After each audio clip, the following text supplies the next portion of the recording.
puis on va passer au gros morceau de ce conseil municipal, qui est le premier budget de ce mandat, en commençant par le vote des taux, et puis ensuite, notre collègue Jean-Louis L'Enfant vous présentera le budget primitif, j'en dirais quelques mots d'introduction. Je vais peut-être le faire d'ailleurs avant le vote des taux, l'objectif étant que on adopte sur les taux exactement la même mécanique, c'est-à-dire qu'on ait une augmentation des taux uniquement au niveau de l'inflation. Alors on avait une inflation qui était un peu inférieure cette année, mais on sait que l'inflation repart plutôt à la hausse puisque la BCE a injecté 1000 milliards d'euros sur le marché des devises, ce qui va évidemment pas manquer de faire augmenter qui va abaisser le prix de l'argent, donc augmenter l'inflation.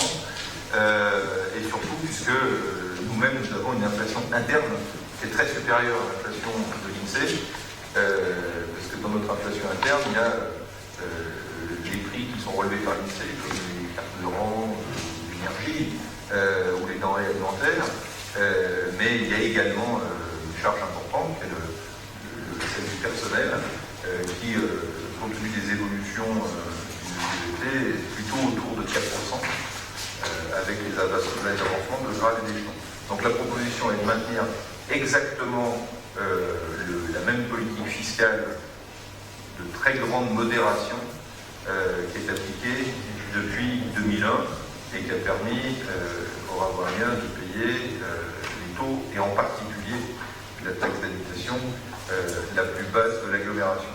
Je fais un rappel, s'agissant du premier budget de ce mandat, c'est que ce choix de maintenir un taux de taxe d'habitation très bas est vraiment un choix politique important. Parce que dans notre strate, on a rendez-vous ce matin avec Jean-Louis L'Enfant, avec la trésorière de Châtelet-Eaux, dans notre strate, la moyenne du taux de taxe d'habitation est plutôt autour de 14%, c'est le double de la commune de La Ravoire.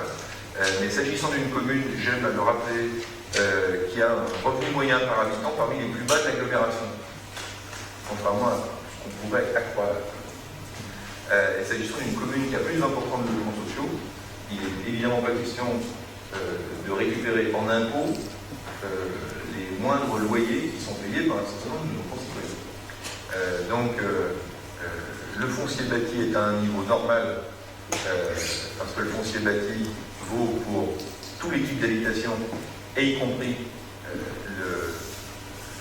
les entreprises. Donc ça permet de mieux répartir la charge, alors que la taxe d'habitation, elle, est maintenue à un niveau le plus bas possible. S'agissant du foncier non bâti, on a commandé une simulation en fait à la trésorerie. Bon, on discute de 17 000 euros, voilà, à l'échelle du budget de la Ravoire, c'est quasiment anecdotique. Mais pour autant, on regardera si on est susceptible de le baisser, parce que le foncier non bâti ayant vocation à rester au maximum dans le cadre du nouveau PLU, il serait dommage que fonctionnent d'une certaine manière ceux qui sont détenteurs de foncier non bâti et qui font aussi le caractère de la commune de La Ravoire. Le cadrage global de ce budget, compte tenu de cet engagement de toute façon de maintenir une fiscalité faible, a été très difficile, pour regarder les choses en face, parce que tous devaient faire l'effort, comme on l'a dit au moment du débat de l'orientation budgétaire, de participer à la réduction de la dette nationale, et les collectivités n'y font pas exception. Dans ces conditions, la DGF, c'est-à-dire la part de dotation de l'État qui alimente le budget, a été réduite, elle le sera au cours des 3 années à venir, et donc on a une baisse quasiment de 200 000 euros de DGF, et dans 3 ans, elle sera environ de 600 000 euros. Or, 600 000 euros, c'est précisément l'autofinancement qui vous est présenté ce soir, après des efforts considérables, puisque, en première intention, le budget de fonctionnement nous octroyait un autofinancement qui était plutôt plus proche de 400 000, 414 000, du moins. Et donc, il y a déjà eu un premier travail extrêmement important qui a été réalisé par l'ensemble des élus et les adjoints et les délégués en particulier, pour serrer au maximum les dépenses et se donner des objectifs de sobriété budgétaire sur le fonctionnement qui nous permettent de maintenir un taux d'autofinancement plus élevé. Pourquoi? Parce que si on est dans un cadre fixe, on pourrait dire photographique, si on projette un autofinancement à 600 000 € avec encore 2 années où la DGF va baisser, ben, il restera plus de 200 000, donc autant dire que sans virement à la section d'investissement, la commune n'aura plus tous les moyens d'investir. Et donc, dès maintenant, il faut s'atteler à l'effort et pas seulement voir fondre notre niveau d'autofinancement sans rien faire. Donc, c'est vraiment un budget qui s'est donné pour objectif l'effort individuel, collectif, pour faire mieux avec moins. Heureusement, on n'est pas dans un cadre fixe et photographique, parce qu'on a cette chance d'être sur une commune qui est attractive, qui a un fort développement, que ce soit un développement économique, implantation d'entreprise ou implantation en matière de logement, et on sait que les livraisons, par exemple, le dernier bâtiment du quartier de Féjaz, du premier rideau de Valmar, vont nous amener, à partir de l'an prochain, des ressources supplémentaires. On sait que l'implantation des nouvelles entreprises sur la zone de la Villette va en amener également l'an prochain, que dans 2 ans, l'aménagement de la nouvelle zone commerciale de Pré-Renault nous amènera également, notamment en matière de foncier bâti, des ressources complémentaires, parce que évidemment la fiscalité d'entreprise stricto sensu remontera à Chambéry Métropole, mais cette dynamique doit nous imposer aussi de rester dans une optique de développement. C'est-à-dire que si d'un côté la ressource de l'État baisse, on peut s'imposer les efforts, mais si on ne veut pas que l'effort devienne austérité, il faut que la commune poursuive son développement. Et donc le travail qu'on fait dans ce budget et qu'on fait au quotidien, c'est aussi de permettre à l'opération Valmar de se poursuivre, permettre à l'opération de rénovation énergétique des bâtiments de Féjaz de se poursuivre, de monter de nouvelles zones d'activité économique. C'est aujourd'hui la Villette, c'est dans un demain quasi immédiat la zone de Pré-Renault. On aura, je l'espère, à présenter lors d'un prochain conseil municipal également l'implantation d'une zone sur les Massettes, si nous pouvons travailler avec la commune de Barbera sur une future plaine des sports. Et dans ce cadre-là, la commune pourra se doter d'un développement qui lui permettra de passer ce très mauvais moment, mais elle en a les moyens. Et elle en a surtout l'opportunité. Il y a d'autres communes qui ne sont pas dans cette capacité de développement potentiel, et donc il faut qu'on l'assume absolument. J'en reviens un instant avant de parler des taux et de les soumettre à votre vote. Sur les efforts en matière de fonctionnement, nous avons défini l'orientation générale qui était celle de l'effort, mais 2 budgets sacralisés, qui étaient celui de l'école et celui du social. Parce que même dans l'effort, ça doit rester un budget de crise. Donc, on a lissé sur tout, sauf sur ce qui était important pour les plus fragiles de nos concitoyens en matière sociale, et évidemment, pour tout ce qui peut préparer l'avenir avec l'école. Donc ces 2 budgets-là, eux, sont restés à même niveau. Pour tout le reste, l'objectif a été effectivement de faire grosso modo 7% d'économie sur le budget de fonctionnement, et chacun s'y est attelé. Voilà ce que je pouvais dire en cadrage général. Avec les taux donc, que vous retrouvez avec la bête application du 2,5, et donc un taux de taxe d'habitation qui se situerait à 7,61, de foncier bâti à 23,08 et de foncier non bâti à 78,69. Y a-t-il des questions sur le vote des taux? Robert. Oui, concernant l'augmentation des taux, on a pratiquement la même problématique que l'année dernière, à savoir qu'on entend parfaitement que l'augmentation, que la taxe d'habitation, qui est la taxe la plus la plus sociale des trois, peut-être, hein, puisqu'elle ne touche que les locataires, donc elle ne touche pas les propriétaires. Qu'on maintienne. Non, mais c'est pas ce que je voulais dire, pardon. C'est un impact uniquement, voilà, un impact uniquement les habitants. Les habitants, voilà. Soit propriétaires ou locataires. Je me suis mal exprimé. Un impact que sur les habitants. Qu'on maintienne cette taxe à un taux bas, on l'entend, on le comprend, on partage le choix fait.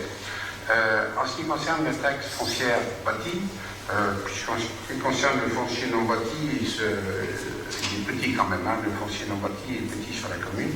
En ce qui concerne la taxe de foncier bâti, elle augmente, beaucoup, régulièrement chaque année, hein, parce qu'une augmentation de 2,5% sur le foncier bâti, c'est beaucoup plus conséquent qu'une augmentation de 2,5% sur la taxe d'habitation, puisque le taux est plus bas, donc l'augmentation qui se répercute est plus importante. Cette taxe foncier bâti touche tout le monde, hein, les entreprises, les commerces, les habités propriétaires, mais elle atteint quand même des niveaux relativement importants sur la commune, et beaucoup plus importants que beaucoup de communes de l'agglomération. La question qui se pose, c'est que depuis 5 ans, on augmente systématiquement de 2,5%. Quel que soit le taux d'inflation, alors j'entends bien que le taux d'inflation de l'INSEE et le taux d'inflation interne, comme vous avez dit tout à l'heure, j'entends bien la différence entre les deux, mais cette augmentation de 2,5% systématique est quand même importante, conséquente, et comment dire, elle est sans doute supérieure au taux d'inflation interne. Vous avez décrit tout à l'heure. Non, l'interne est de 4. L'interne est de 4. De 4.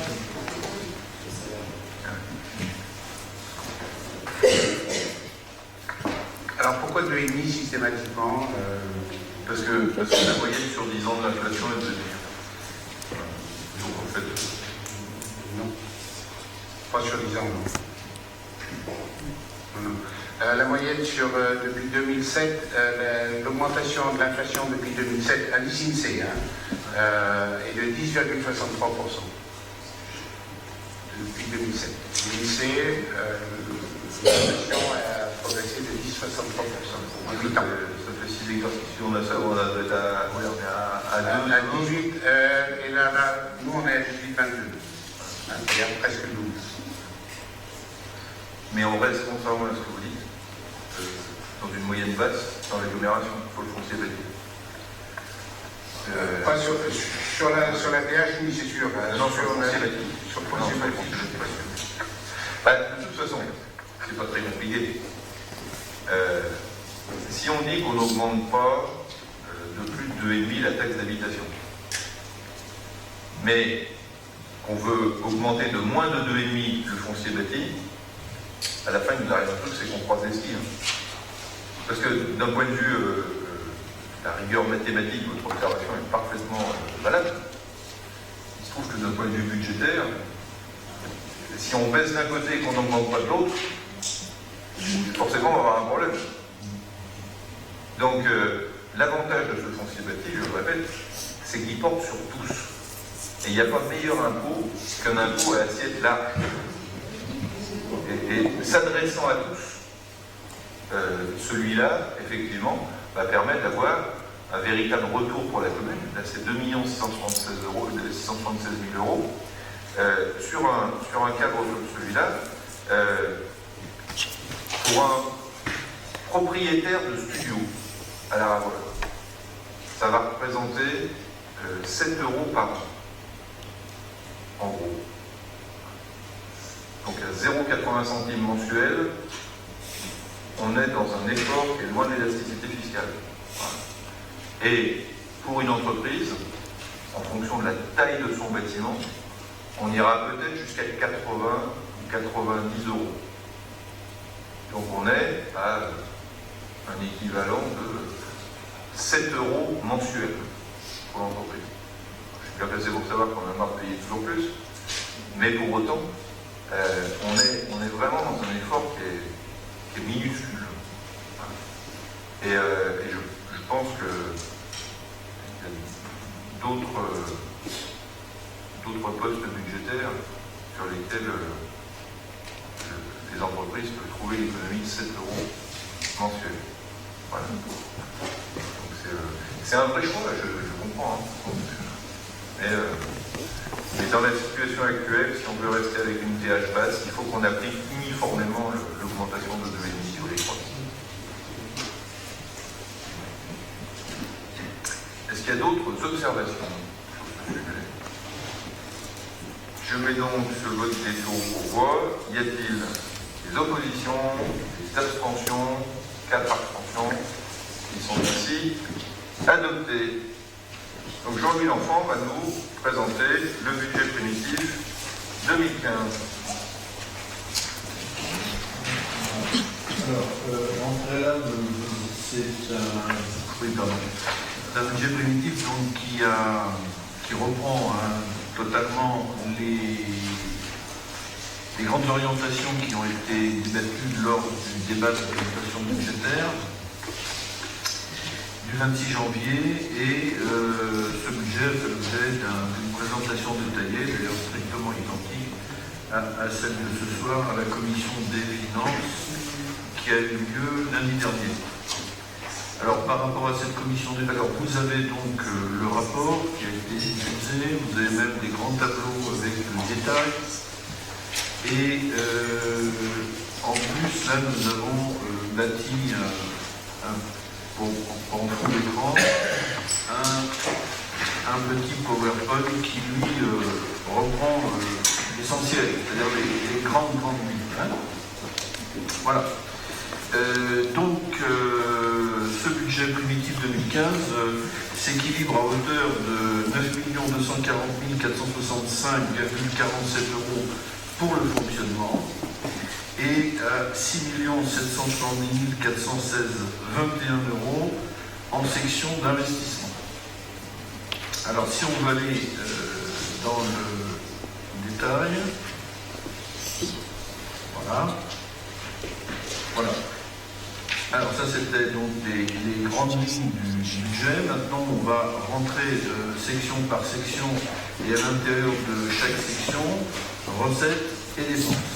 Donc là aussi les grandes lignes de la section de fonctionnement recettes. Donc les recettes du budget primitif 2015, recettes strictement de 2015 sont prévues à hauteur de 8 473 871 €. À ce montant, il faut ajouter, c'est suite d'ailleurs à la délibération d'affectation des résultats que vous avez prise lors du vote du compte administratif, donc on la reprend tel que c'était voté. Donc on ajoute aux recettes attendues de 2015 les 766 594,47 € de report à nouveau de l'exercice 2014. Soit donc ce fameux total de 9 240 465,47 €. Et les variations de prévision, je ne parle pas de réalisation, sont donc stables entre 2014 et 2015. Donc les recettes sont prévues bien évidemment de manière sincère et prudente. Sincère pour certaines, prudente pour d'autres, qui sont liées à l'activité économique. Donc on peut les passer à la diapo suivante, mais voilà, résumé. Donc la fiscalité directe locale, donc on vient d'en parler, vous venez de voter les nouveaux taux, s'élèvera à 3 774 019,85. Donc ce produit des 3 taxes, il faut le savoir, représente 45% des recettes de fonctionnement hors report. Ce premier chiffre que vous aviez de 8 millions et quelques. Hors report, la fiscalité directe locale représente 45% des recettes de fonctionnement. Donc qu'est-ce qu'on a constaté effectivement? On a constaté sur cet exercice que les bases augmentent faiblement, elles augmentent d'un 32%. Et c'est la conjugaison de 2 facteurs. L'augmentation mécanique qui en ce moment est très stable et à laquelle s'est ajouté 0,9 points dans la loi de finances. La loi de finances apporte également, nous fixe le taux de revalorisation de l'érosion monétaire. Donc il y a deux paramètres qui augmentent les bases, à la fois les destructions et les constructions, d'une année sur l'autre, et l'érosion monétaire. Donc c'est très faible, on a connu bien mieux.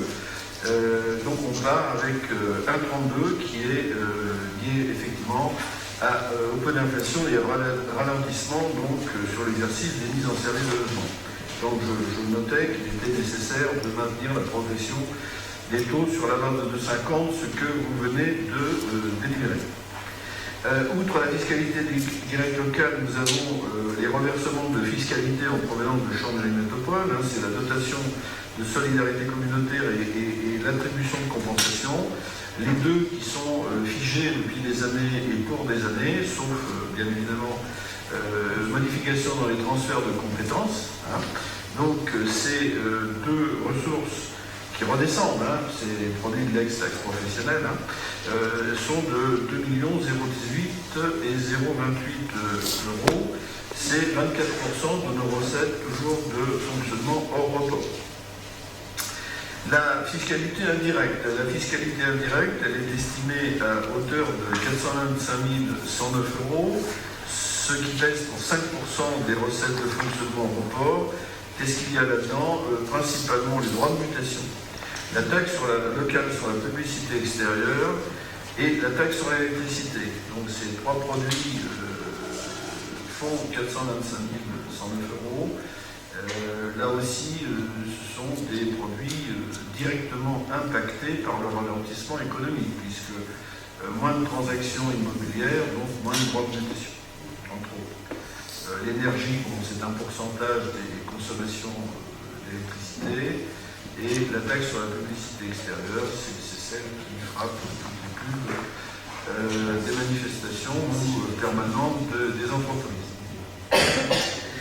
Ensuite, il y a les concours de l'État et autres qui pèsent qui rapportent là sur le tableau 1 388 667,50. C'est à l'intérieur de ça cette fameuse DGF, cette dotation globale de fonctionnement, qui est de 686 304 euros, ça c'est dans le rapport. Et elle est en baisse, on vient de le dire, et ceci pour 3 ans, elle est en baisse de 20%. Et pèse donc cette baisse pour plus de 176 000 euros.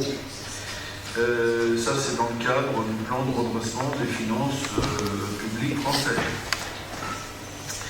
À cette dotation globale de fonctionnement s'ajoutent divers concours ou compensations de l'État pour 161 546. Alors ça, c'est compensations, c'est les compensations de taxes d'habitation, de taxes foncières.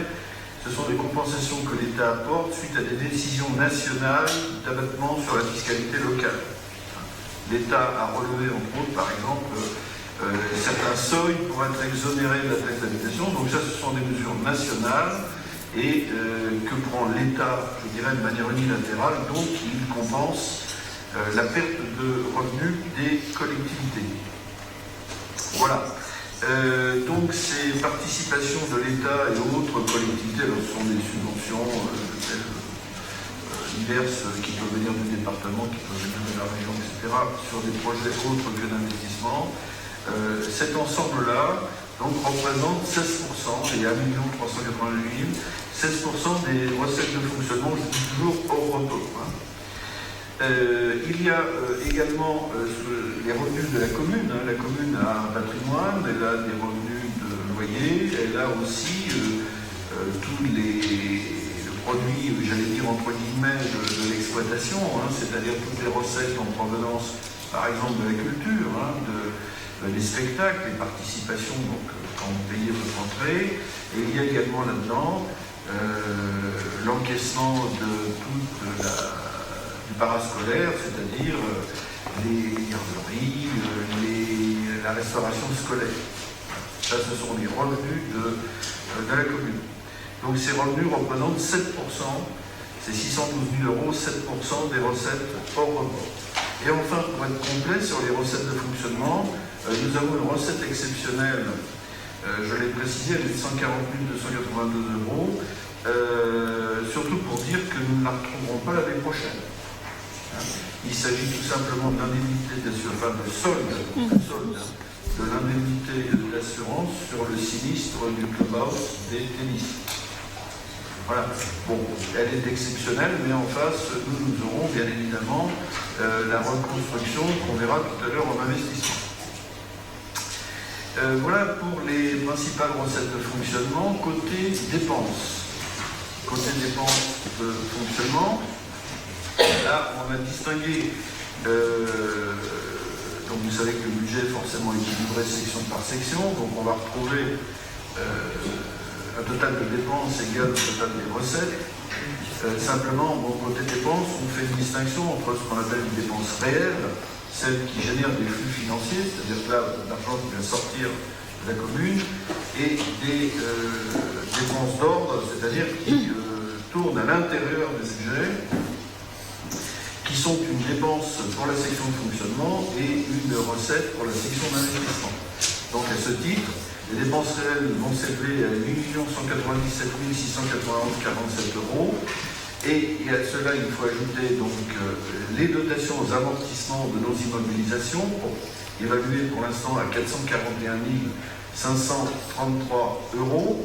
Et notre épargne, ce que l'on peut dégager entre les recettes et les dépenses de fonctionnement, c'est-à-dire ce qu'on appelle plus vulgairement le virement de la section de fonctionnement à la section d'investissement, pour 601 241 €.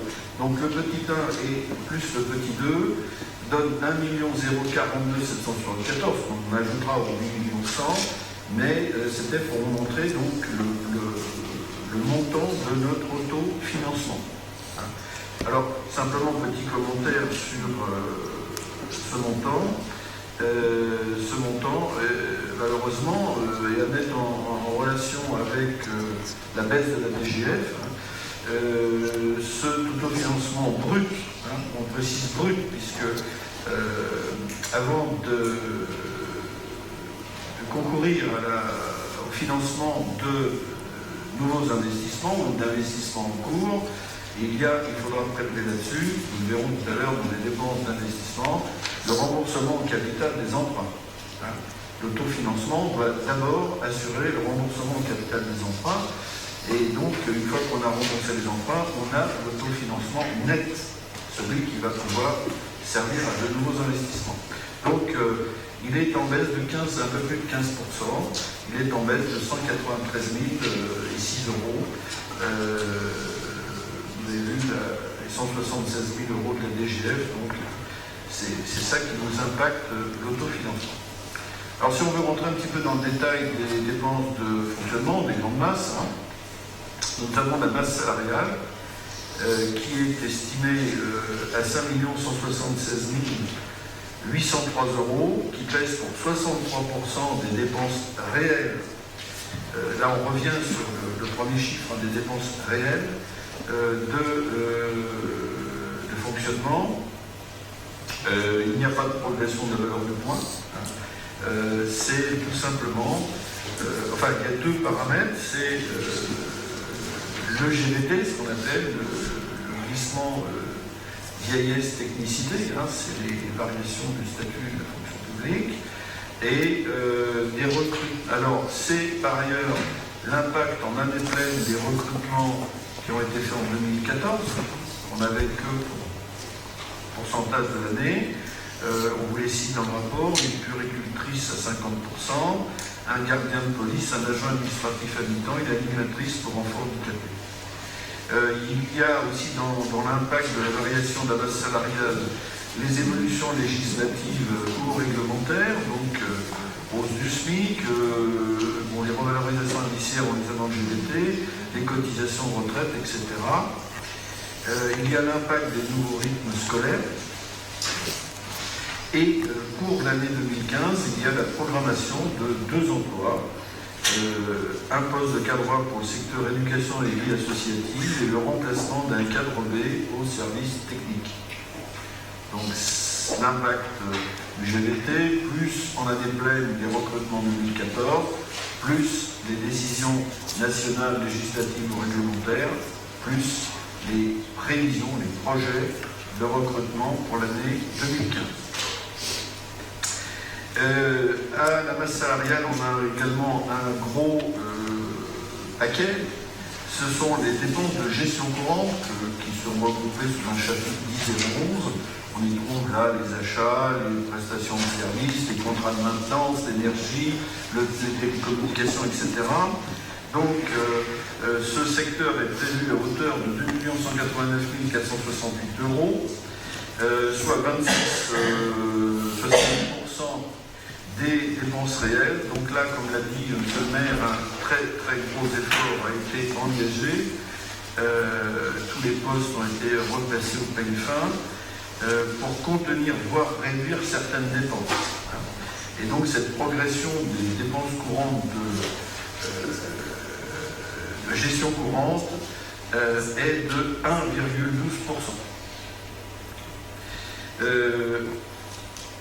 La progression des charges financières donc, est contenue. Les charges financières, d'ailleurs, nous verrons tout à l'heure en section d'investissement et projets d'équilibrage et d'emprunt. Donc il faut savoir que, toujours dans le cadre d'un budget à la fois transparent, sincère et inattaquable sur le plan des chiffres qui sont à l'intérieur, les charges financières qui vous sont projetées sont tout simplement les charges des emprunts déjà contractés, en plus le reste à réaliser, vous avez vu lors du compte administratif d'un emprunt de 800 000 € qu'on a pu décaler donc, et qui rentre tout simplement cette semaine, et donc qui ne pèsera que pour 9 mois en intérêt et en capital. Il est intégré, et nous avons également intégré ce que devrait coûter sur un trimestre seulement l'emprunt d'équilibre que vous verrez en section d'investissement. Donc les charges financières sont calculées pour assurer nos engagements et nos projets de souscription d'emprunt. Le monde associatif, l'effort sur le monde associatif est bien entendu préservé. Et là, je marque une pause. Vous devez avoir dans vos rapports la liste exhaustive de toutes les subventions. Puisque, comme vous le savez, les subventions sont sur un article 654, mais 657, peu importe le numéro, mais chaque subvention est un crédit individualisé. C'est-à-dire qu'on ne vote pas les subventions dans sa globalité, mais on les vote ligne par ligne, même pour 2 €. Donc en annexe du budget, vous avez la liste des subventions sur laquelle éventuellement tout à l'heure vous pouvez intervenir, mais là aussi il y a eu un gros travail de nettoyage de fait, de manière à pouvoir préserver, voire satisfaire les demandes locales en se réinterrogeant sur la pertinence de subventionner des organismes, je n'allais pas dire internationaux, mais à minima nationaux, où on abonde comme ça la force de l'habitude. Donc voilà, donc on a ramené souvent, quand elles ne sont pas supprimées, à des sommes, je dirais, symboliques d'estime, et en échange, on a pu répondre présent à des demandes locales. Voilà pour les... donc vous allez pouvoir revenir dessus, vous avez la liste des subventions, et donc voilà les principales dépenses de fonctionnement. Je me répète, mais c'est pas pour aller vite, mais vous avez à l'intérieur, ligne par ligne, tout le détail que vous avez reçu, soit en tirage papier, soit en dématérialisé par courrier. D'ailleurs, on s'y reportera tout à l'heure dans la section d'investissement, parce que sinon, alors là, mon PowerPoint, on n'en sortira pas. Voilà. Donc, maintenant, la section d'investissement. Alors, la section d'investissement, d'abord en recettes, ça va très vite. Les recettes de l'exercice 2015 sont estimées à 5 696 660,44, et ça, ce sont les recettes, on va dire, réel, à quoi il faut ajouter les restes à réaliser, puisque la différence de la section de fonctionnement qui ne connaît pas de restes à réaliser, tous les crédits utilisés sont annulés et se retrouvent dans le résultat. En section d'investissement, toutes les recettes ou toutes les dépenses qui ont fait l'objet d'un engagement sont des restes à réaliser qui se reportent sur l'année d'après. Et ça, vous avez là aussi, lors du vote du compte administratif, voté l'état des restes à réaliser de recettes et de dépenses. Donc les restes à réaliser de recettes 2014 sont 979 160 euros, dont 800 000 d'emprunt. Et le report à nouveau, c'est-à-dire que hors reste à réaliser, la section d'investissement de 2014, je précise bien hors reste à réaliser, la section d'investissement de 2014 dégageait un résultat positif de 94 595,77.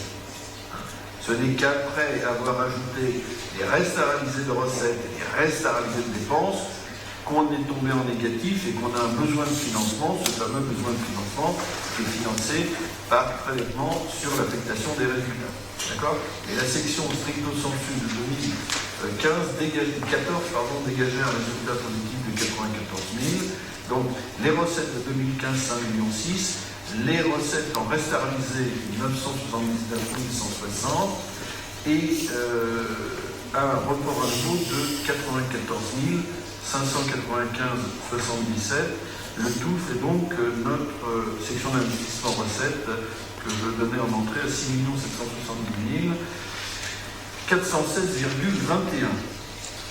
Alors, si on rentre légèrement dans le détail des recettes d'investissement, donc je vous rappelle ce fameux besoin de financement, donc ça va être une recette d'investissement puisque la section de fonctionnement l'abonde et que nous émettons un type de recette. Donc c'est ce qui va en réserve en fin de compte.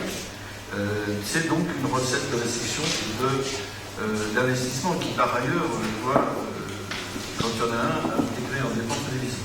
Pour le fonds de compensation de la TVA. Donc le fonds de compensation de la TVA, je ne veux pas expliquer ce que c'est, tout le monde le sait. Il est estimé à 280 000, il est calculé sur la base des investissements qui ont été faits 2 exercices en amont, puisqu'il y a un décalage de 2 ans. Donc ça, c'est quelque chose qu'on est capable d'estimer très très près. On sait quels ont été les investissements d'année de référence, et on sait qu'à l'intérieur, il y a des investissements qui sont éligibles, d'autres qui ne sont pas éligibles au FCTVA. On remplit un imprimé, on envoie tout ça à la préfecture, et on perçoit, après contrôle, donc ce fonds de compensation de la taxe à la valeur ajoutée. Sont également recettes réelles d'investissement, la taxe d'aménagement. Alors la taxe d'aménagement, on l'a prévu avec une grande prudence.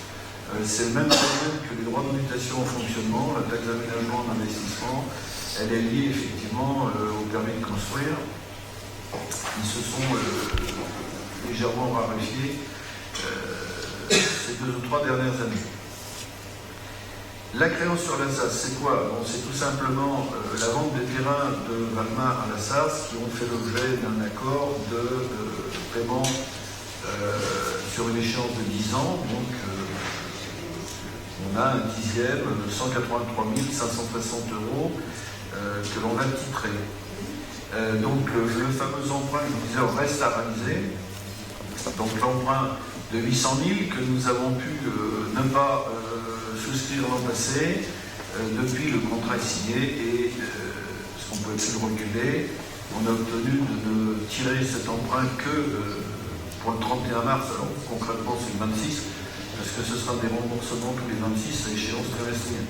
Donc il va rentrer automatiquement cette semaine et on en aura bien besoin vu les projets d'investissement. Et enfin donc un emprunt d'équilibre, on l'a fait d'équilibre. Si on veut équilibrer la section d'investissement, si on faisait tous les travaux qu'on va vous proposer, eh bien, il faudra emprunter 3 millions d'euros. Alors, ces 3 millions d'euros, on sait que si on doit les emprunter, de toute façon, on ne tirerait pas dessus avant le mois d'octobre. C'est la raison pour laquelle je vous ai dit que dans les charges financières de l'exercice 2015, il y a à la fois les emprunts connus et souscrits, il y a les 800 000 euros pour 9 mois, et il y a les 3 millions pour un trimestre.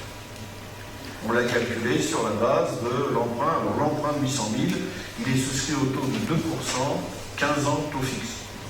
C'est un bon taux. 2%, 15 ans taux fixe.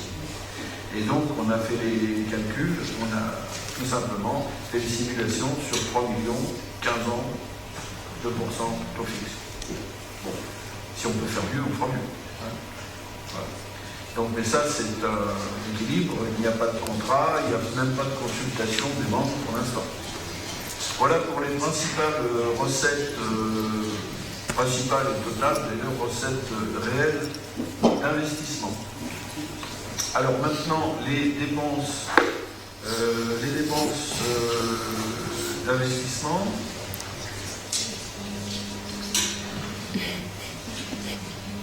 Alors oui, avant de passer aux dépenses d'investissement, là c'était les recettes réelles, et à cela nous ajoutons les recettes d'ordre d'investissement, donc l'autofinancement dont on a parlé, qui est une dépense de fonctionnement et qui est une recette d'investissement, les amortissements, qui sont également une dépense de fonctionnement et une recette d'investissement, et nous avons également mis dans les recettes d'ordre une provision qu'on trouve aussi bien en recettes qu'en dépenses, c'est-à-dire qu'on a mis 500 000 € pour pouvoir intégrer dans le patrimoine communal les études qui ont été faites au cours des dernières années et qui pour l'instant n'ont pas encore rejoint l'immobilisation. Hein, elles sont toujours en études. Donc il y a un double intérêt, la qualité comptable, c'est-à-dire de ne pas laisser traîner des études, et il faut qu'elles rejoignent l'immobilisation de manière à en maîtriser totalement le prix de revient. Et la cerise sur le gâteau, c'est donc, on va s'attaquer à ça au printemps, c'est que tant qu'elles sont en études, elles n'ont pas généré leur FCTVA. Quand elles vont rejoindre l'immobilisation, on va pouvoir, dans 2 ans certes, mais on pourra les rajouter à notre état de fonds de compensation de la TVA.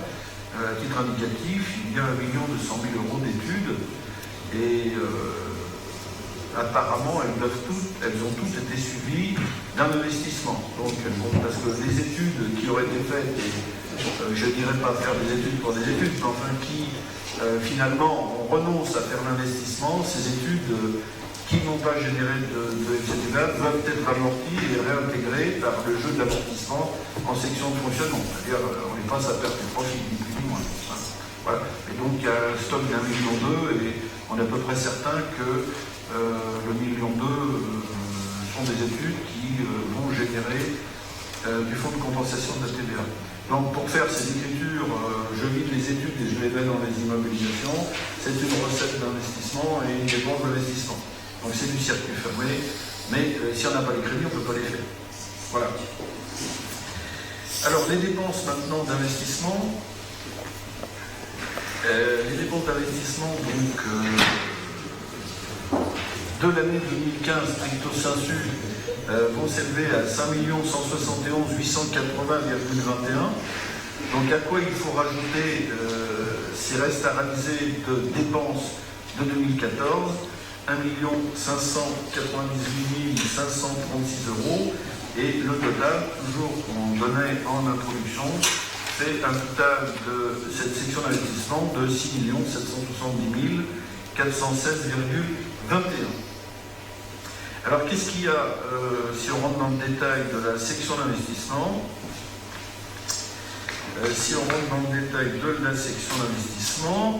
donc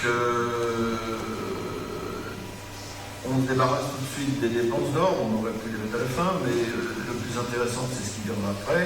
Donc, qu'avons-nous dans ce qu'on a appelé les dépenses d'ordre d'investissement? On a l'amortissement des subventions d'investissement qu'on a reçues dans le passé. Bon, il y en a très peu, ça ne veut pas dire qu'on n'a pas eu beaucoup de subventions d'investissement reçues, mais une grande majorité de ces subventions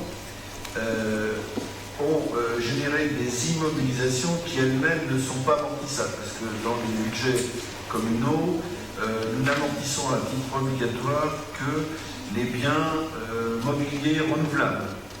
Le législateur a dispenser d'amortir les constructions, d'amortir la voirie, parce que à ce moment-là, c'est toute la section de fonctionnement qui passerait, et on n'aurait pas, le législateur l'a fait justement pour ne pas aggraver la fiscalité, pour gérer les dotations d'amortissement. Hein, donc, tout le patrimoine communal ne fait pas l'objet d'un amortissement, c'est essentiellement les matériels renouvelables, véhicules, informatiques, bureaux, mobilier, etc., plus les immeubles productifs de revenus. Parce que les immeubles productifs de revenus, eux, génèrent leurs propres revenus, puisqu'il y a des locations, donc ils ne sont pas exonérés de dotation d'amortissement.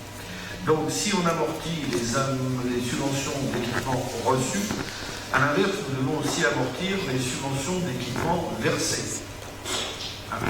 Donc là, dans les dépenses d'ordre investissement, on a tout simplement la réintégration de section de fonctionnement, des subventions, d'équipements reçus sur des biens eux-mêmes amortissables.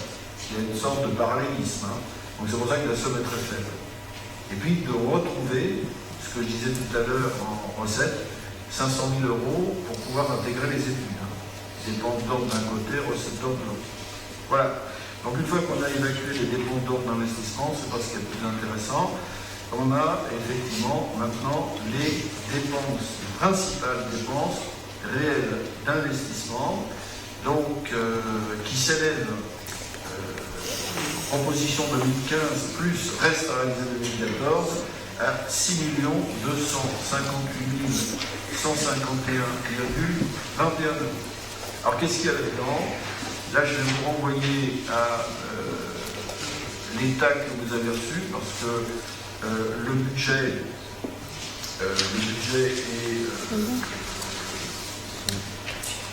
certes, il y a le remboursement du capital des emprunts, voilà, mais il y a surtout des programmes, puisque la section d'investissement est votée par opération. Elle n'est pas votée par article budgétaire, elle est exécutée par article budgétaire pour respecter le plan comptable, mais le vote que vous faites est un vote par opération. Donc, les opérations que vous les avez en annexe, elles sont projetées aussi. Vous avez donc ce qui a été budgété, ce qui a été réalisé, ce qui est remonté. Les crédits, oui, c'est pas visible là, mais vous avez le document papier. Et on va résumer très rapidement, mais là je repasserai la parole aux professionnels de ce domaine. Bon, et là-dedans, il y a tout simplement, entre autres, mais dans l'ordre, la réfection du clubhouse du tennis, il y a le restaurant scolaire du Ballon Fleuri, je parle de tout ce qui est enclenché.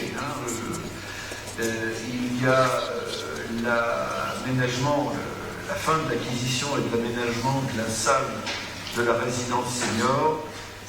Il y a bien sûr nos engagements sur Valmar, sur la ZAC.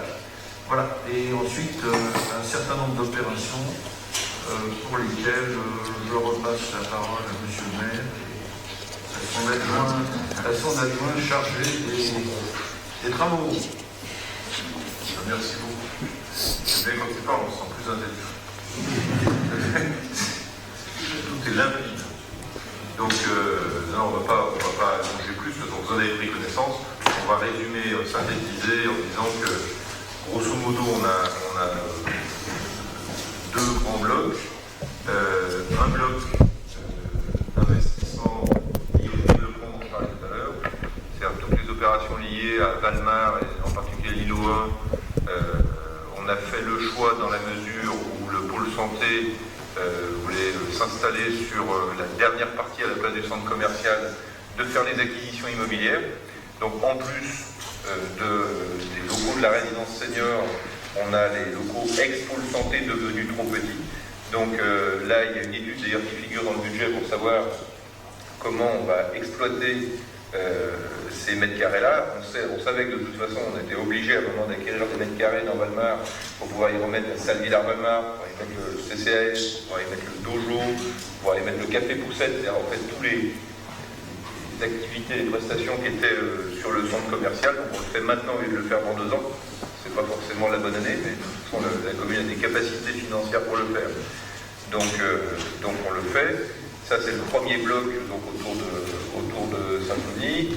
Il y a un deuxième bloc Fejaz, avec la rénovation énergétique de Fejaz, et puis les études sur le devenir du terrain de foot, des vestiaires attenants, et puis la volonté d'y mettre un parc de verdure. C'est extrêmement important.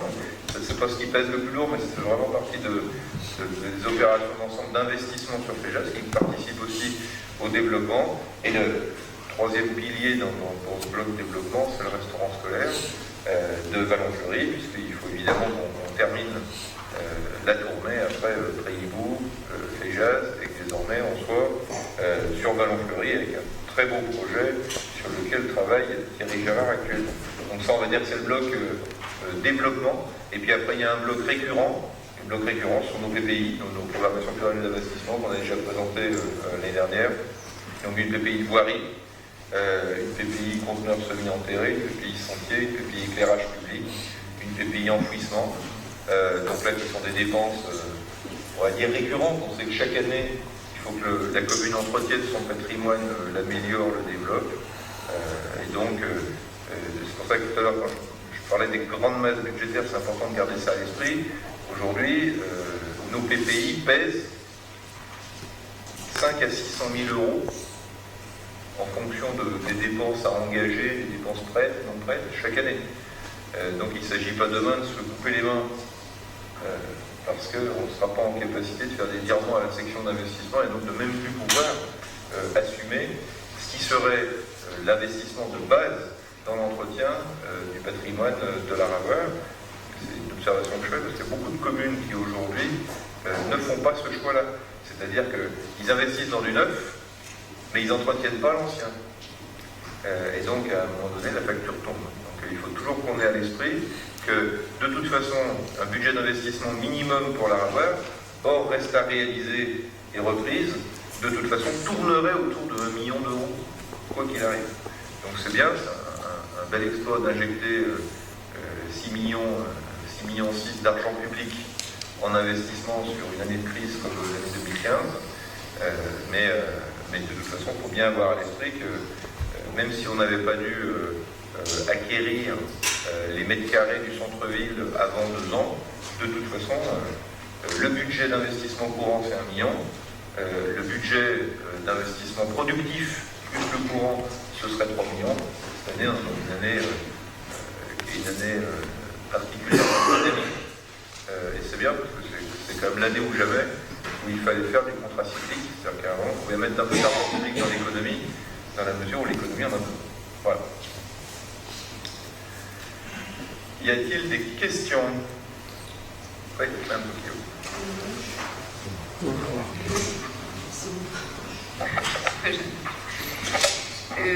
Des questions, des petites questions, parce qu'effectivement la présentation était très claire. Une question sur les dépenses de fonctionnement. Je rentre un petit peu dans le détail, mais dans les indemnités, autres indemnités, il y a sur la prévision de dépenses de 2015 une augmentation conséquente. Et donc j'aimerais savoir, page 4. C'est non, 64 138. 138. Autre indemnité, donc c'est un peu vague comme intitulé, c'est marqué personnel contractuel. C'est le remplacement des personnes quand elles sont en congé de maladie. C'est quel type d'indemnité? C'est augmenté par rapport au compte épargne-temps. Aujourd'hui, on a cumulé du compte épargne-temps pour les agents. Enfin, ça ne fait pas une grosse augmentation, ça fait 20 000 euros. Et on est obligé, en fait... Enfin, la progression est importante d'une année sur l'autre, je veux dire, par rapport à la santé. Oui, par rapport au départ. Oui. Alors, je lance mes questions pendant que... Oui, faites la liste. Parce que si on pouvait ne pas refaire le travail de commission, ce serait bien. Non, mais un petit... comment dire? On a, par rapport au budget de l'an passé, on est resté dans l'enveloppe, mais on a, comme le chapitre 012 est une entité unique, hein, dirais que le détail à l'intérieur, il est important. Le détail, c'est de l'information et c'est également sur ce détail que l'on mandate. Mais l'année dernière, nous avons dû faire une DM importante, justement, pour tenir compte des variations, de l'impact en année pleine, je parle de l'année dernière, des rythmes scolaires qui avaient commencé en 2013, qui se sont retrouvés en année pleine en 2014, plus tout ce qu'on a pu dire tout à l'heure sur en année pleine les recrutements, fait que les mandatements n'ont pas toujours été très ciblés sur les bons articles. Ça ne répond pas forcément à votre question, mais il faut se méfier des variations entre les réalisations. Ce qui est intéressant, c'est le chapitre global. Voilà. Alors, comme on vous l'a dit, la provision, parce que là, moi, je n'ai pas suivi tout le détail avec la RH, mais la provision pour le compte épargne-temps aussi qui est mise en place.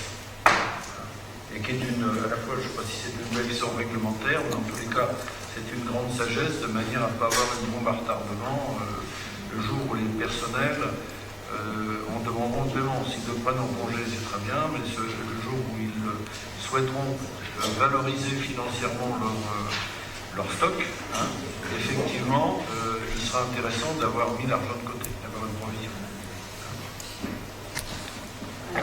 Autre question, et je rassure Monsieur le maire, je n'ai pas participé, et je le regrette, à la commission des finances, je n'étais pas disponible ce soir-là. J'aurais voulu il ne faut pas savoir... le faire quand même, comme ça on va faire la liste des questions. Voilà, non, mais j'en ai pas beaucoup, ne vous inquiétez pas. J'aurais voulu savoir s'il y avait un seuil pour les biens amortissables, ou immobilisables, pardon. Un seuil d'achat, un montant. Ou s'ils étaient immobilisables, des comptes. Tous les biens, quelle que soit leur valeur, alors s'ils rentrent dans la catégorie des biens amortissables, doivent être amortis. Après les durées d'amortissement sont fixées par une délibération du conseil municipal, donc là, la nouvelle municipalité n'a pas eu à se prononcer parce qu'il faut qu'il y ait une continuité. Elle aurait pu, elle pourrait modifier le rythme, elle ne l'a pas fait. Donc les durées sont votées par le conseil municipal. Il n'y a pas de seuil pour ne pas amortir. Par contre, on pourrait aussi, mais ce n'est pas le cas, décider que les biens de faible valeur, on les amortit d'un seul coup en une année aussi. Ça c'est pour purger les aides à l'inventaire. Mais il n'y a pas de seuil pour amortir ou ne pas amortir. Tout bien qui rentre dans la catégorie des biens amortissables doit être amorti, même s'il fait 500 € sur 10 ans, 50 € pendant 10 ans. D'accord. Et alors, juste deux remarques. Une sur les avantages en nature que perçoivent les associations. Parce que dans la liste des attributions de subventions, on a une somme en monnaie sonnante et trébuchante, ce qui peut nous donner un aperçu de l'aide de la municipalité à chaque association. Mais en réalité, c'est faussé puisque certaines associations ont certainement des avantages en nature, en disposition de salles, en frais d'électricité, de chauffage, etc., qui ne sont pas chiffrés.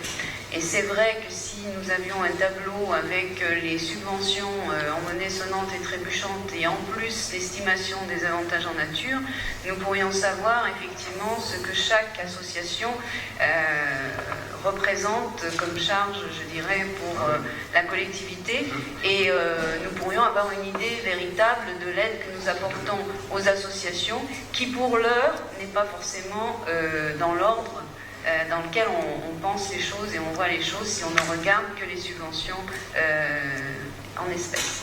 Et puis, deuxième remarque aussi, nous avions demandé lors d'un précédent conseil municipal à avoir la liste du patrimoine de la commune, et nous attendons toujours cette liste et nous serions très heureux de pouvoir l'obtenir. Posez cette question, si ma mémoire est bonne. Oui, alors je vais vous répondre sur les deux choses. Votre préoccupation sur effectivement d'avoir une vision exacte et globale des avantages dont bénéficient les associations était justement, et la préoccupation a été la préoccupation de notre collègue Alexandre Génaro, qui m'en a parlé à l'occasion justement de signature, de bons de commande pour mettre un groupe électrogène ici à disposition, etc. Donc on a décidé, mais là je vous assure que la fin d'année a été extrêmement tendue, difficile, etc. Et donc, nous avons décidé effectivement de monter un fichier des associations, à la fois avec le cash qui est dans la délibération, mais également de tous ces avantages latéraux qui parfois peuvent être conséquents. Donc ça impacte Madame la directrice générale adjointe qui en voit passer un certain nombre, et les services techniques par exemple, qui mettent à disposition du personnel, ou une pelle mécanique, ou un groupe, etc. Donc c'est un objectif de l'année 2015. Ce sera fait. Mais c'est toujours des choses qui s'empilent sur la charge du service finance, qui est quand même pas un service très étoffé. Ça repose sur 4 personnes, et peut-être là-dedans il y a du temps partiel, je ne sais pas. Mais c'est un objectif de l'année, avec d'ailleurs un double souci.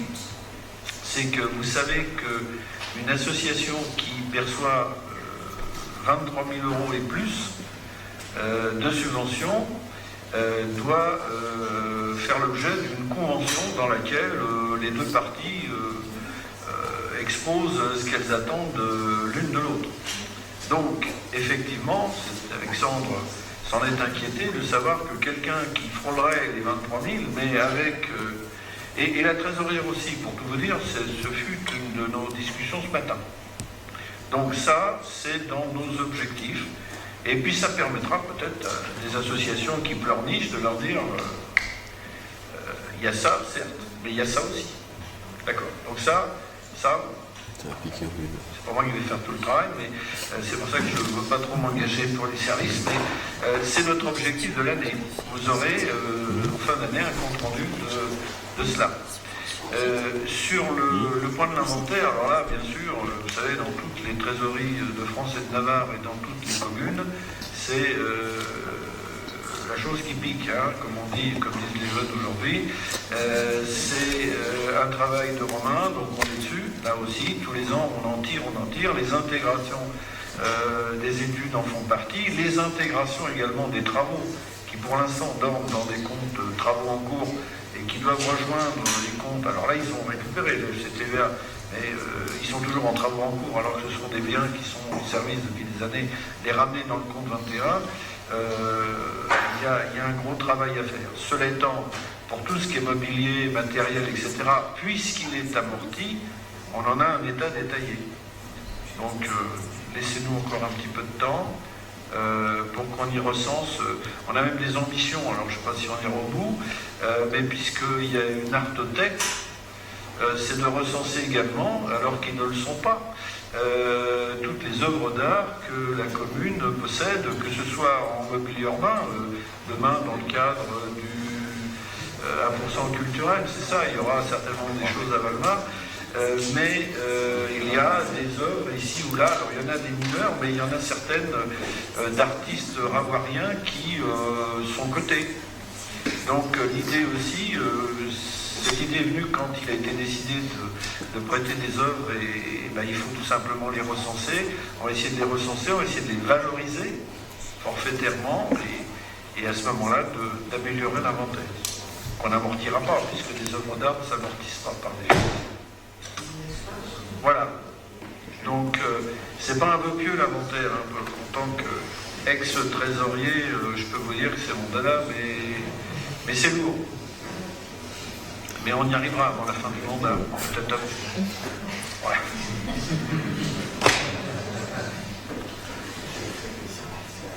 Est-ce qu'il y a d'autres questions?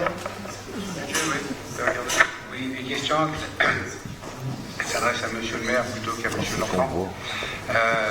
Ça concerne les moyens généraux des services, et notamment la police municipale, puisque il y a l'extension du système de vidéoprotection pour lequel on voit une somme de 20 000 € prévue. C'est une petite somme, alors que la consultation des citoyens qui a eu lieu en février, vous avez dit qu'il fallait la faire vite pour qu'on puisse inscrire les sommes au budget. Pour inscrire 20 000 €, il n'y avait pas vraiment de précipitation, il n'y avait pas vraiment d'urgence.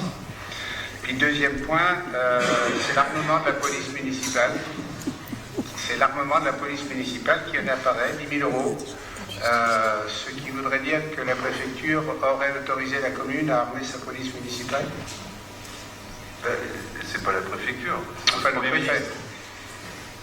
Puisque si j'ai bien compris, c'est le secrétaire général qui vous avait refusé l'autorisation. En fait, il se trouve que c'est votre Premier ministre. Donc il a bien fait.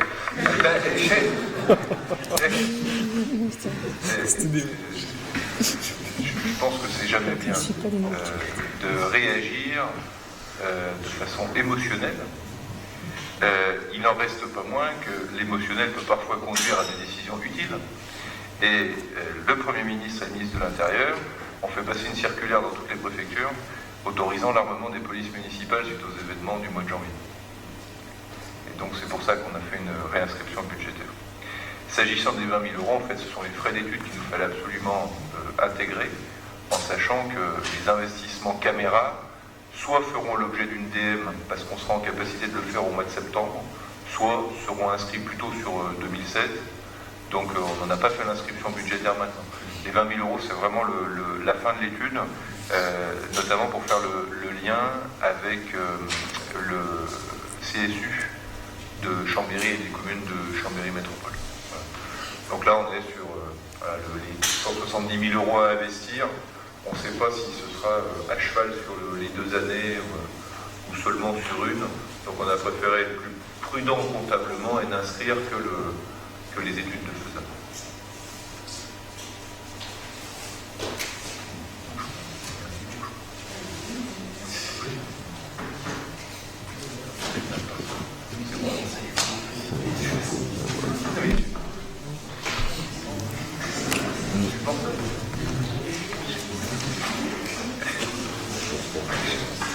Est-ce qu'il y a d'autres questions? Je suis désolé, je suis en train de me battre avec des moucherons. Il y a un nid de moucheron quelque part. Ou alors, je peux dormir avec les nids là. Heureusement que ce bas, ça peut autoriser aux primaires de parler. Oui, parce que. Je le fais à la main. Oui, je suis désolé, je tue des animaux, mais ils m'énervent en même temps.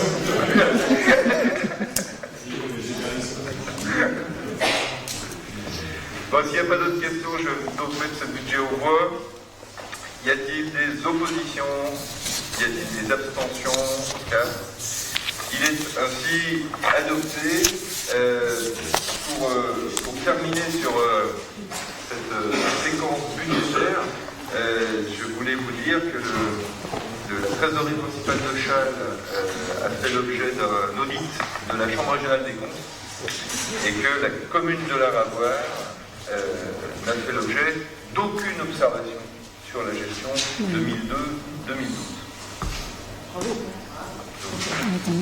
Il est moins expérimenté que Jean-Louis, je suis arrivé. Maintenant qu'il est là, on va être encore mieux. Voilà.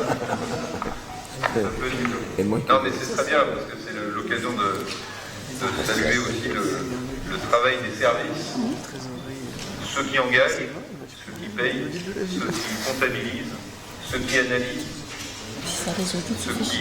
ceux qui recollent, ceux qui auditent. Voilà, donc c'est quand même. C'est 15 jours à sortir. C'est très très bien. C'est très très bien. Pour terminer, alors, ah oui, on a une question orale de Madame Coquillot, mais j'avais une information à vous donner donc sur la fixation des tarifs de spectacle à l'espace culturel Jean Blanc. Je vous en fais pas toute la lecture, hein. Je les laisse à votre disposition. C'est pour tous les spectacles à venir. Et puis une convention de formation avec la Société de formation et d'innovation en secourisme pour une action de formation professionnelle au bénéfice de 3 agents intéressés au CHSCT qui auront lieu à la fin du mois de mars pour 697,50 €. Voilà. Ensuite, on avait donc une question de Mme Coquillot sur l'aménagement de l'aire de grand passage, sujet combien important, sur l'avancement du PLU et sur le compte rendu de la commission de travaux. Sur le PLU, ça vaut combien? Sur les travaux, c'est bon. Ok. Donc sur l'aménagement d'une aire de grand passage. Sur les Voilà. Sur le Chambéry besoin Métropole vient de lancer un appel d'offres sur des travaux concernant une aire de stationnement des gens du voyage sur la commune de Harabois. Nous n'avons jamais entendu parler de ce projet nulle part, donc nous souhaiterions avoir des informations sur l'historique de cette décision. Ouais. Alors, on ne pouvait pas encore en parler parce qu'on gardait d'abord la primeur d'information aux propriétaires, que déjà malheureusement on a informé très tardivement, ce que je regrette, mais sur des sujets aussi sensibles que ceux-là, parce que la vraie histoire, c'est que depuis la loi Besson, c'est-à-dire depuis 15 ans, personne n'avait jamais pris ses responsabilités pour implanter un terrain de grand passage. Mais sur ces sujets-là, pour autant, qui peuvent faire l'objet de tous les fantasmes, il faut travailler dans une relative discrétion, sinon une totale discrétion. Donc, quand l'été dernier, pour une énième fois, la commune de Laravoir, la commune de Barbie, la commune de Cognin, la commune de Jacob, la commune de Chambéry ont fait l'objet d'envahissement, les maires ont demandé au service de Chambéry Métropole de travailler à identifier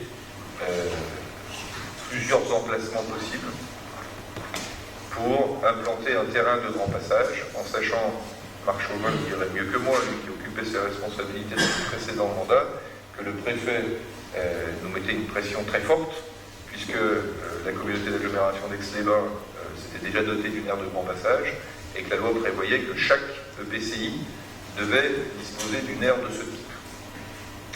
Donc on a identifié 7 emplacements, et en multi-critérisant les possibilités d'y aller, les possibilités de les aménager, les possibilités de les avoir à immédiate proximité pour avoir une surveillance de la part des forces de police. Il en est resté plus que 3. Comme en pareil cas, ceux qui ont à dire oui ou non, parce que ça c'est des concertations qui ressemblent à des enterrements en général. Hein. Voilà. Dès qu'on concerte sur des sujets comme ça, on enterre le dossier pour de nouveau 15 ans. Il restait 3 possibilités et j'ai pris mes responsabilités. S'agissant d'un terrain qui était sur l'Aravoir, même s'il est aux confins de l'Aravoir, puisqu'il se trouve entre la voie ferrée et la VRU, juste à la sortie de l'échangeur du Granier, j'ai pris mes responsabilités en acceptant que ça vienne à cet endroit-là, sous réserve. Que cet emplacement soit provisoire, c'est-à-dire qu'on signe des conventions de 5 ans au maximum, parce que ce terrain a tous les avantages en termes de visibilité et en termes d'accessibilité. Il a un inconvénient, c'est qu'il est de forte valeur agronomique et que je souhaitais qu'il puisse revenir aux exploitants actuels, les propriétaires que nous avons vus. Et les exploitants seront évidemment indemnisés. Les discussions ont déjà commencé et elles se poursuivent vendredi prochain. C'est d'abord avec eux qu'on en a parlé. Dans le mode d'organisation, ce qu'il est important de savoir, c'est que ça va nous permettre enfin de faire régner la loi dans l'agglomération. Parce que quand on avait des envahissements, on n'était pas en capacité d'expulser les caravanes. Alors, il y a certaines personnes qui se comportent mal, d'autres qui se comportaient très bien, mais que ce soit l'une ou l'autre de ces populations, on ne pouvait pas les expulser quand ils occupaient des terrains illégalement, que ce soit des terrains agricoles, que ce soit des terrains de rugby, chez nous, que ce soit les terrains en face de Super U, comme ils l'avaient fait auparavant. Et pourquoi ? Parce que pour pouvoir expulser ces personnes, il faut respecter la loi avec ses 3 étages. 1, les terrains familiaux. Il faut que toutes les communes de plus de 5000 habitants aient des terrains familiaux, comme nous en avons 2 à l'Aravoir. 2, il faut qu'on ait un terrain de passage, comme celui qui est à côté de Chambéry Métropole, celui de la Boisse. Et 3, il faut un terrain de grand passage. Et au fond, c'est assez normal, Parce que expulser des populations, si on ne sait pas où les envoyer, assez naturellement, ça rend la puissance publique impotente. Donc on a pris nos responsabilités et on sera à cet endroit-là pour 5 ans, avec une aire de grand passage. Je ne doute pas que ça puisse faire l'objet de tous les fantasmes. Il se trouve que c'est effectivement beaucoup moins difficile dans la gestion d'avoir un terrain de grand passage que d'avoir des terrains familiaux. Nous, on a des personnes qui, pour la très grande majorité d'entre elles, ont un bon comportement dans les terrains familiaux, mais on a 2 familles à problème, et Dieu sait si au quotidien, c'est compliqué à gérer. Là, en l'occurrence, il s'agit de passages qui durent de 2 à 3 semaines, la plupart du temps dans nos régions, sur les mois d'été, les mois de juillet-août. On en a un bon exemple sous les yeux, c'est le terrain de Vauglan, sur la Calpe, qui aujourd'hui fonctionne très bien. Pour autant, on s'est garanti auprès des services de la préfecture pour qu'il y ait des interventions, d'ailleurs sur les conseils de marque régulières de la part des services de police et que le préfet puisse autoriser le concours de la force publique lorsqu'il y aura des expulsions à réaliser, parce que pour autant, les choses ne seront pas toutes roses et il pourra continuer à avoir des envahissements à d'autres endroits que ce terrain. On va également embaucher un médiateur partagé avec la communauté d'Aglo-d'Aix-les-Bains pour que ce médiateur puisse gérer les allées et venues de ces populations du voyage.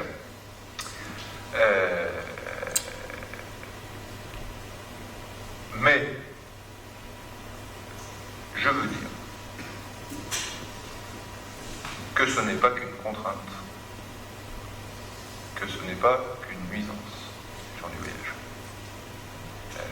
On a tous à l'esprit des camps sales et défoncés. On a tous à l'esprit les méfaits qui peuvent être commis par une minorité. Pour autant, il s'agit de femmes, d'hommes, d'enfants, et à ce titre, respectables. Et dans ces conditions, je pense qu'une collectivité sonore à régler un problème, c'est-à-dire trouver un terrain, pour qu'ensuite elle puisse faire preuve de toute son autorité vis-à-vis de ceux qui enfreindraient la loi et le plus élémentaire des respects, ce qui peut arriver. Dans ce cas-là, il faut qu'on ait un arsenal législatif solide pour pouvoir agir avec ce terrain en aura, mais en même temps, pour pouvoir accueillir dignement ces populations. Parce que ce qui est indigne, c'est que personne n'ait jamais pris ses responsabilités depuis 15 ans.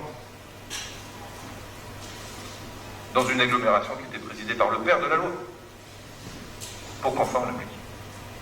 Donc on va le faire. Effectivement, c'est pas très concertatif. Je le reconnais parfaitement. Mais il y avait 7 terrains possibles, qui avaient chacun 30 propriétaires. Si je les avais tous invités pour les concerter, ça faisait 200 propriétaires. Et si je leur avais demandé où il fallait le mettre, il n'y en a pas un qui aurait levé le dos. Ils auraient toujours dit que c'était mieux chez les autres. Et de temps en temps, il faut y aller. Il faut prendre sa part.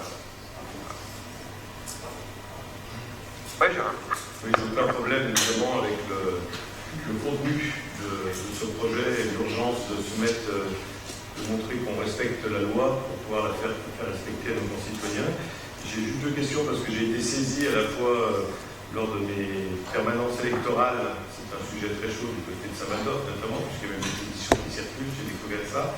Et j'ai eu plusieurs coups de téléphone de gens qui avaient participé à la défense du plateau de Gouages à l'époque, parce que c'est un peu la même zone, et qui avait le même enjeu agricole, effectivement, même si c'est une parcelle qui est très spéciale, puisqu'elle est effectivement très enserrée dans les voies de circulation. Donc, j'ai 2 questions. Les aménagements minimums qu'il faut réaliser pour notamment faire face à des conditions météorologiques juste de Mirbeau, ces terrains, soit du maïs, si je ne dis pas de bêtises, est-ce qu'ils ne sont pas incompatibles ou contradictoires avec cette idée d'aménagement provisoire sur 5 ans? C'est-à-dire que est-ce qu'on peut arriver sans investir trop? Est-ce qu'effectivement il y a une réversibilité de l'usage de ces terrains? Et puis, il a été communiqué, alors ça fait peut-être partie des 3 ou des 7 initiaux, mais il y a probablement un problème territorial, qu'il y avait des terrains du côté de Chignin, dans une zone où là l'agriculture n'avait pas sa place. C'était en termes d'accès, pas très loin aussi d'échangeurs de Chignin, justement. Est-ce que ça fait partie des terrains? Mais là, on est certainement en dehors de Chambéry Métropole. Est-ce que c'est cette raison-là administrative, je dirais territoriale, qui aurait pu faire refuser ce terrain qui pouvait sembler, enfin je ne connais pas exactement la localisation, mais je vois qu'elles sont un peu des anciennes cuves de pétroliers. Est-ce que c'est un terrain qui a été étudié un peu de près? Alors, sur les aménagements, donc, il y aura 170 000 euros d'aménagement. Parce que j'entends dire ici ou là qu'il pourrait y avoir 700 000. La semaine prochaine, on sera peut-être à 7 000. Donc il y a 170 000 euros d'aménagement. En fait, c'est une voirie carrossable sur la base d'un décaissement et d'un champagneux qui va faire le tour du terrain. Mais l'intérieur du terrain, en fait, va être protégé par une membrane. Parce que de toute façon, il faut que ce soit des terrains en herbe sur l'été. Mais le terrain ne pourra pas être enherbé avant l'été prochain. Donc en fait, on va mettre une membrane composite pour qu'il puisse y avoir un accès. Donc c'est aussi une des preuves qu'on pourra bien être sur du provisoire, ce qui est très important pour les exploitants. Ensuite, sur les autres possibilités, en dehors de l'agglo, il y a effectivement des terrains possibles du côté de Cœur de Savoie. Il ne s'agit pas pour les élus de Chambéry Métropole que nous sommes d'attenter à leur souveraineté. Je sais qu'aujourd'hui, la présidente de Cœur de Savoie est consciente du problème qui se pose chez elle comme chez nous. Ce qu'on essaye d'obtenir avec monsieur le préfet, c'est de considérer qu'à l'échelle de l'espace métropole Savoie, 3 terrains de grand passage, c'est peut-être beaucoup. Et donc, on aimerait négocier qu'il puisse y avoir un terrain au nord, qui est celui de Beaublanc, et qu'il y ait un seul terrain au sud, le terrain définitif, pour Cœur de Savoie et Chambéry Métropole. Chambéry Métropole, ça fait 120 000 habitants, Cœur de Savoie, ça fait 40 000, la Cale, ça fait 60 000. Si on a 2 terrains pour une grande agglomération de 220 000 habitants, je pense qu'on pourra subvenir aux besoins. La condition, c'est certainement qu'on soit sur une possibilité d'environ 200 caravanes. Là, sur le terrain dont on parle, on n'ira jamais au-delà de 80. Mais pour être sur 200, il faut que le terrain puisse être divisible en 2 pour faire 100 et 100, parce qu'on a parfois des populations qui ne peuvent pas se mélanger. Mais la réponse du préfet qui est parfaitement légitime, ça a été de dire, montrez-nous déjà que vous êtes capable de régler le problème pour l'été prochain, et ensuite on acceptera de rentrer en négociation. Pour le moment, voilà, vous nous expliquez année après année que vous êtes grand projet, que vous êtes grande possibilité, mais qu'il ne se passe rien. Donc, faites. Donc nous faisons, et je pense qu'on se remet dans une dynamique positive ainsi, avec les services de l'État, pour qu'ils nous aident quand il y a des envahissements, pour qu'ils surveillent le terrain de l'embassage, et pour qu'enfin on puisse négocier le fait d'avoir un terrain partagé avec nos voisins de Cœur de Savoie. Après, il y a diverses possibilités qu'on étudiera. Je pense que c'est vraiment dans la concertation avec la profession agricole qu'on y parviendra. Il faut montrer une fois qu'on le fait, pour montrer qu'on peut le faire. Et puis après, tout le monde aura compris que la concertation ne sert pas juste à expliquer qu'aucun terrain n'est possible.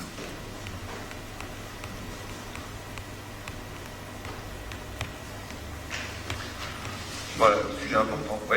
Une dernière question. Les agriculteurs ou l'agriculteur, je ne sais pas s'ils sont plusieurs, qui exploitent actuellement le terrain, qui font pousser du maïs essentiellement, à ma connaissance, il va y avoir un manque à gagner pour eux pendant les 5 ans à venir. Est-ce qu'il y a une indemnisation qui est prévue En fait, il y a une indemnité d'éviction qui est prévue, qui est naturelle, qui est en ce moment calculée par la SAFER. Et la SAFER va le rencontrer également par rapport aux subventions européennes qu'il était susceptible de toucher compte tenu des céréales qui faisaient pousser le revenu. Parce que dans le cas où on touche touche les subventions européennes pour une exploitation agricole, si on n'exploite plus pendant plus de 2 ans, on peut perdre le bénéfice de la subvention. Donc ça peut faire partie de l'indemnisation.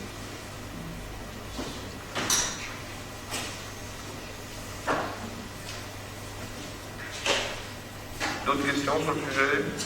On n'a pas. Et ben donc on a terminé. La séance est levée. Là, on a bien travaillé.